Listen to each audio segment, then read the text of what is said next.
Well, the early game of the day in the Premier League finished Newcastle United 2, Chelsea 0. To discuss, we have Luis Miguel Echegaray and Janusz Mihevc. Janusz, let's start with you today. Newcastle up to third, Chelsea stay in fifth. This was an interesting one, this one, because Newcastle got an early goal. Chelsea lose a man 10 minutes from half-time, but Newcastle don't really kick on against the 10 men and leave it late before getting the second goal. No doubt about the end result, though, was there? Well, there was doubt, no questions about that. As you mentioned, when I thought the game was done when it was 11v11, but as you've said, Chelsea looked much better with 10 men. And if we just stay on Chelsea for a second, I mean, clearly last week all three of us were talking about that. Development is taking shape. There's no question in terms of Chelsea. There's some missing pieces, which we saw today. But this game really was all about the result. I mean, this is all about the Champions League. And as we said, I think it was brilliant from Eddie Howe and Newcastle in terms of their tactical shape early on. It worked right away. It was a well-taken goal. That fell apart a little bit because the game changes. Obviously, with an extra man, it wasn't as easy for Newcastle. But for me, it was about the result. They got it done at their best with everyone playing well. Newcastle are the second best team in the Premier League for me. Interesting. Okay, goals early and late for Newcastle LME.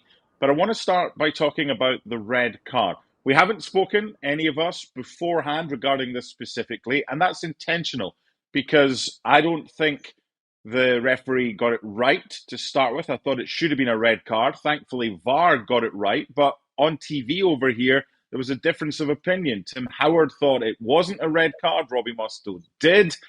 I thought it was. What did you think for Nicolas Jackson? It was, because the issue, I think, was where Nico Jackson hit Botman. I think that's ultimately where it happened. And I understand Tim Howard's point and initially why it may not look like a red card, specifically talking about the fact that when you re-look at something through a VAR lens, the slow motion makes everything accentuate so much more. So Nico Jackson not looking at the ball is an issue, of course, both going for each other, and then the elbow, which obviously, as Tim Howard was mentioning, it happens within the challenge. But when you actually look at it again, the issue here is excessive force. And unfortunately, Nicolas Jackson's elbow hit Botman's jaw. And that just brings everything out of the table. And yes, he wasn't looking at the ball initially. Botman goes down. When you relook at that, yes, you can call it harsh. You can have a difference of opinion. But the letter of the law says excessive force. And the moment you elbow somebody into somebody's jaw, then I'm sorry, it's a red card. So I think ultimately that the decision was correct. Janusz, yellow or red for you? There's zero argument for a yellow card. Zero. I don't understand how one would want to explain why this may happen. If there was no VAR, perhaps always, right? Because when it happens in real time and we don't see it 2 or 3 or 4 or 5 times, I could understand that. But yeah, excessive force, silly, not looking at the ball. You could see that head snap, and if you're ever going to have a red card for situations like this, when you want to protect the players, and especially with the situation, when we talk about so much about head injuries, I truly don't understand how you could even start to see this as anything other than a red card. Straight up, no argument whatsoever. Good. We're all on the same page with that. Thankfully for us, the correct decision was reached when VAR suggested the referee have another look. Okay, let's get to the goals. Now, LME Tonali in the second minute. This for me isn't just about the goal. This is about rewinding the clock back 30 seconds or so. It's about Tonali just kind of loitering on halfway or just inside the Chelsea half when Chelsea are trying to play it out from the back. Then they decide to high press. Then he decides to get forward. Then when they win the ball back and it's sent out to the right-hand side, he doesn't stand still. He decides to make a run. How important is Sandro Tonali to Newcastle United?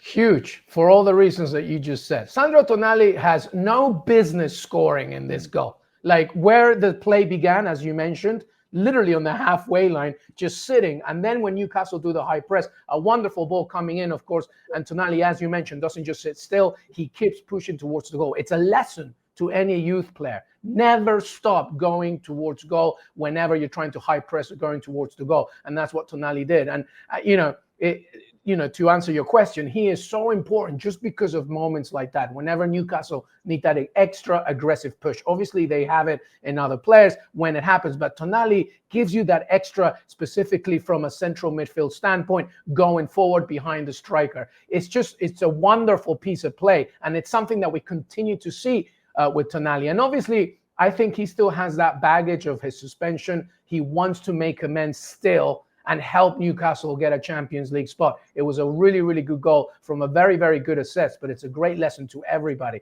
Just keep going, because eventually you're going to get your reward.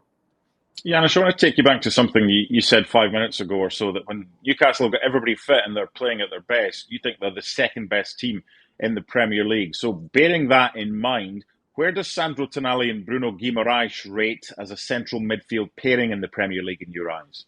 Well, it's funny because I had the similar things to say, because we're just as LME, because I think we're just starting to see the brilliance of Sandro Tonali. Perhaps it shouldn't be a surprise in terms of tactical awareness of Italian midfielders, right? There's plenty in the past, and we see it now. I'm not just saying Italian, but players that have learned trade in Serie A as well. We're looking at Inter and all of that stuff, right?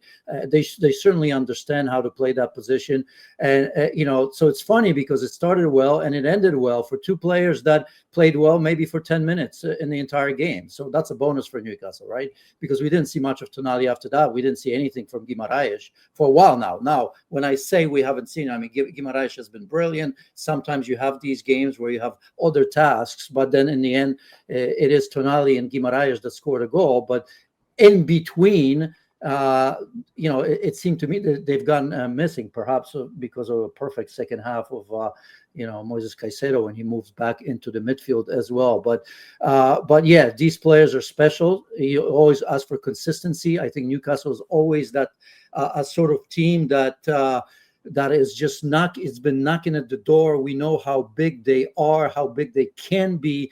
Financial restrictions perhaps are keeping them back a little bit, but there's no doubt that these are two supremely talented midfielders.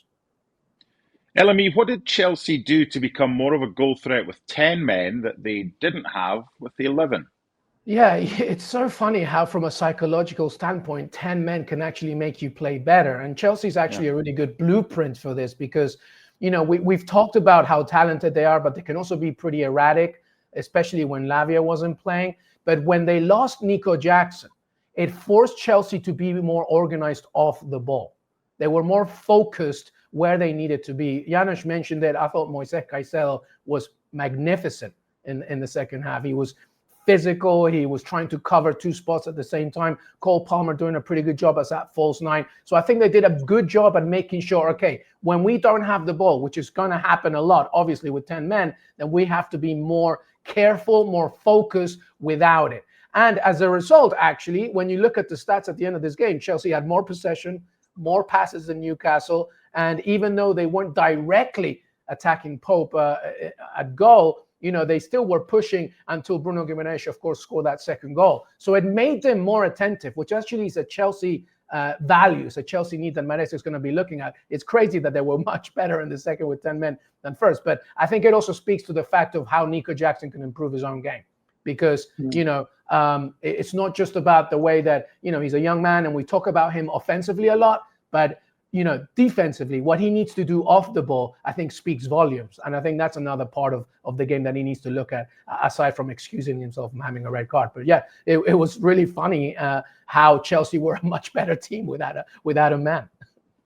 Janusz, let's look at the kind of remaining fixtures. There's a 3-point gap between the two sides now. Newcastle have to go to Arsenal, then at home to Everton. Chelsea have got Manchester United and then the trip to Forest. It looks like right now, depending on what happens with Forest today against Leicester, the Nottingham Forest-Chelsea game might decide who gets fifth in the final Champions League spot. Yeah, it will. I think we'll wait until the last time. Yeah, you can make arguments every which way, right? For Newcastle, Sure. Arsenal away, that's not going to be easy. They should beat Everton, right? You look at Chelsea, I think at home against Manchester United. Which Manchester United team that's going to be? Likely not the best, right, in terms of a squad, because they'll be looking forward to that game against, against Spurs in the Europa League final. So it will come down to the last game.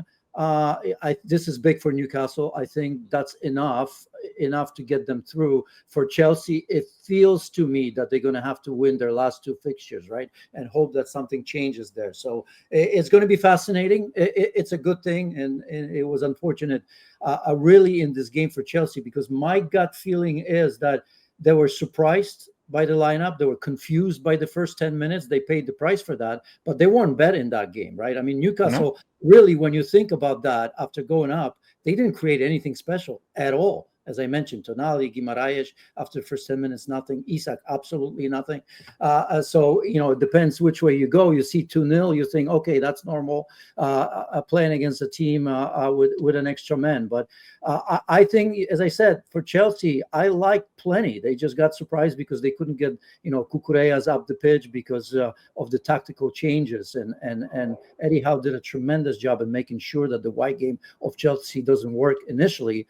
It did work after that, right? All those changes that Chelsea made paid dividends, with Reece James coming in, Caicedo, as LME said, going inside, Cucurella going much higher. This was more of a Chelsea game. So in a crazy way, I think Chelsea will look at that and say, what an opportunity lost for at least a draw, right? And you absolutely have to look towards Nicolas Jackson. I hate to say it, but such an irresponsible thing to do. Mm-hmm. 100%. Last word for you, LME. Last goal for Bruno Guimaraes in the 90th minute. I had to laugh at Dan Burn because he's gone for the give and go, and he's gone, but he's not got it back. And he's kind of gone in the huff, and then Bruno puts it into the top bin with the aid of a deflection and smiles all round. But that was the goal they needed. They just needed it a little bit earlier.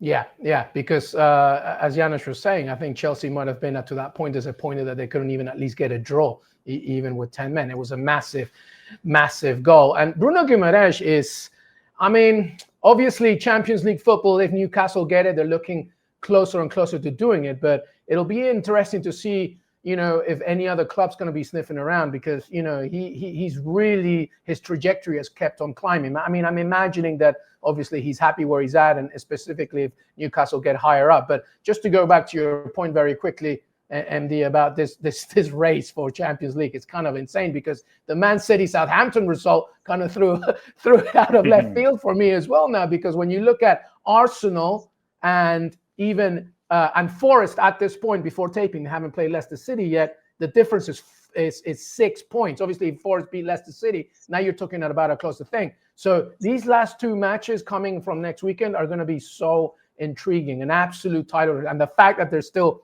all the way up to fifth spot to get Champions League is fantastic. But I think Newcastle's win today made it much closer and closer for them getting Champions League football.